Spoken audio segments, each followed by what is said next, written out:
Coach, I know every year is a new season with new expectations, but coming off back-to-back Open Division state championships, is there at least some of that you're able to use as momentum going into the next year?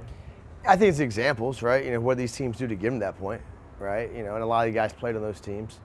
So yeah, it's definitely, I think, helps because you've seen the way, and now how do you find a way to create your own path there again? What do you think? How do you guys create that path this season?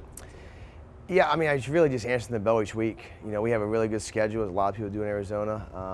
And obviously when you have the success we've had, it's a big game to play.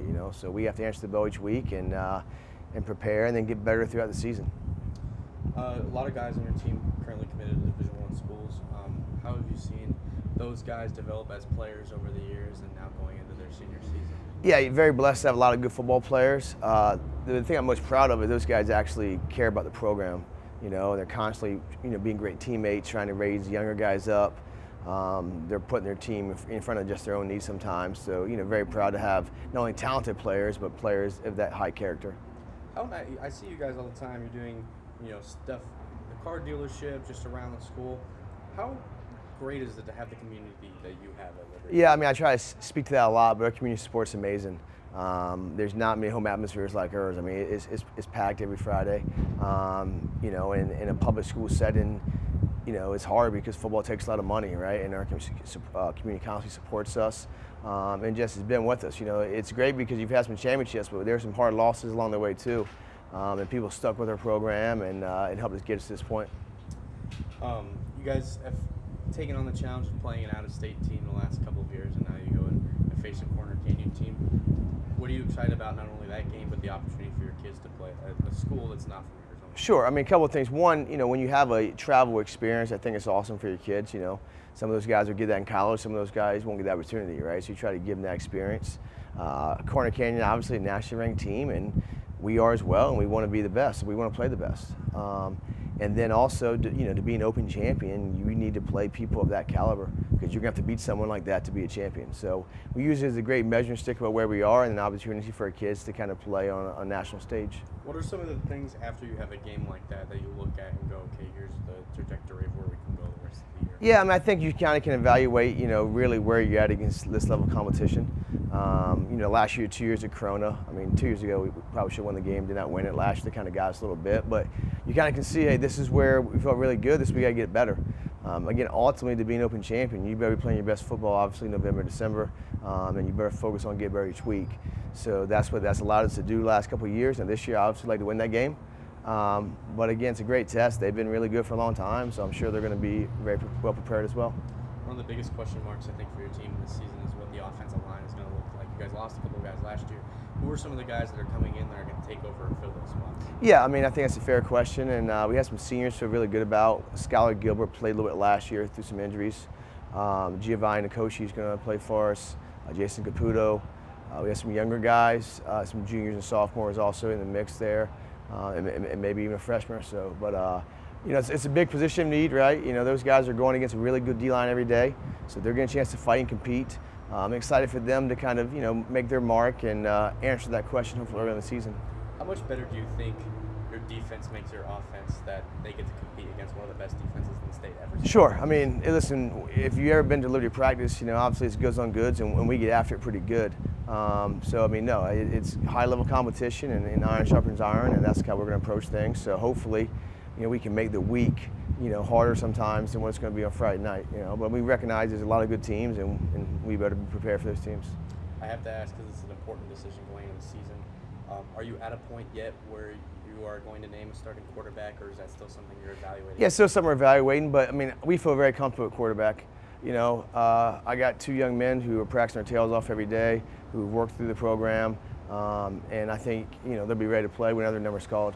What do you think the key attributes of this player is for Stevenson and for Pico? Yeah, I think Braden, obviously he knows our system very well. He throws the ball very well. Has a really good rapport with a lot of those guys. Jaden throws the ball well too. Jaden's also, probably a little bit more in the run game. But both of them are great kids, are great leaders, and in a position in which it's hard to have, I think, brotherhood.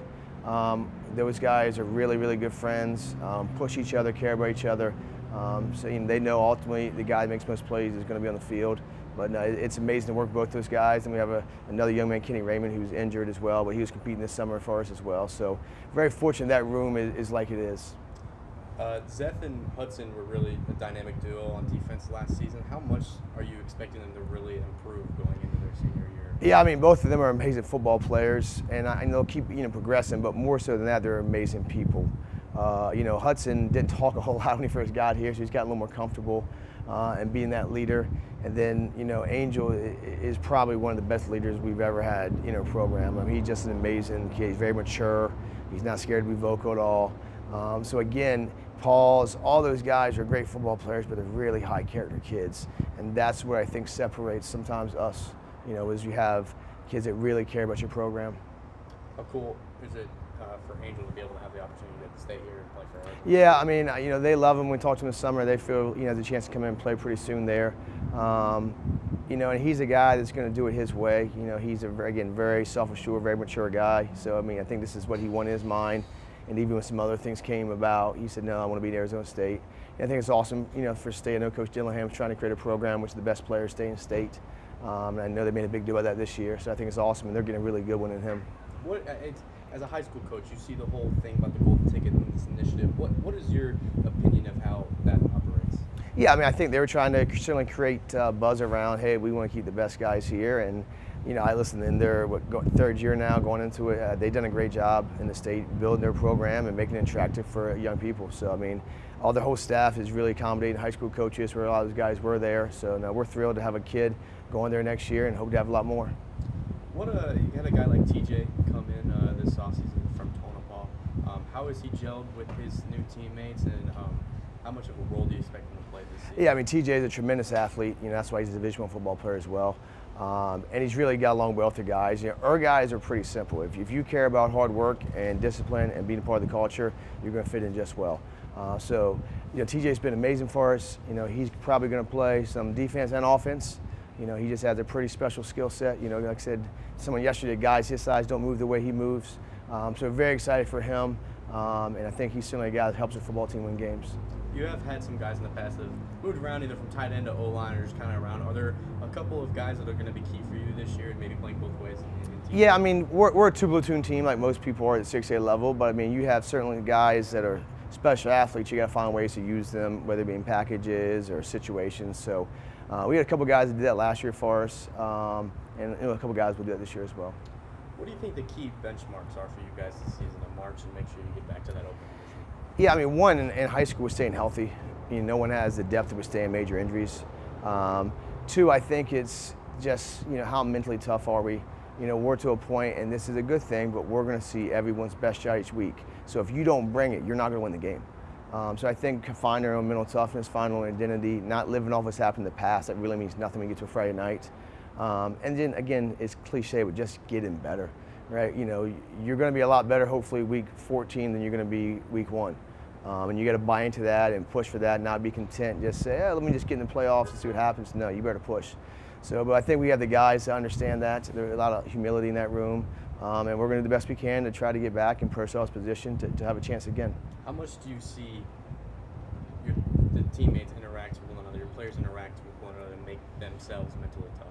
Yeah, I mean, again, I think it's that competition side of things. Offense has their days, defense has their days, and usually if one has a day, the other side is going to respond.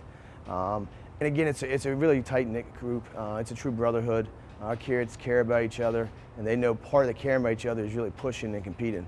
And then also practicing the right way, taking care of each other in practice. You can't get guys banged up because we're being foolish, but also we got to compete at a high level. So, no, I think those guys are really excited. They know the expectation in front of them. And they're excited to have their chance to make their mark like the guys in front of them have. What are some things you see your guys do, whether it's on the football field or off the football field, that they help gel and build that relationship with one another? Yeah, I mean, obviously we try to do some things to help that too, but I think it's them taking initiative to spend time together. At camp, one of our big focuses was, hey, be okay meeting new people and eating with different people. And, if you're an older guy, hey, grab a sophomore you don't know, probably make a big difference for him. So just really buying into the brotherhood side of things, and then being intentional outside of football, spending time with each other, because ultimately, being close does matter, especially in this sport. Last question for you. I know you have a lot of senior leaders on this team, but you also got a guy like Braxton Williams, who was your leading one of your leading receivers last year. How much do you expect him to just take a step up this Yeah, season? I mean, Braxton's a phenomenal player. I think he proved that last year, right? And the work he's put in, I think, will have an even better year this year. So, I mean, I don't know if there was a time last year in a big game that Braxton didn't come up with a clutch play. I mean, he was lights out for us. So, he's another guy that carries himself like a Division I athlete, like a pro, and that's why he's going to have the opportunities he's going to have, because he puts the work in, the time in, and again, he's a guy who also cares about teammates and does it the right way.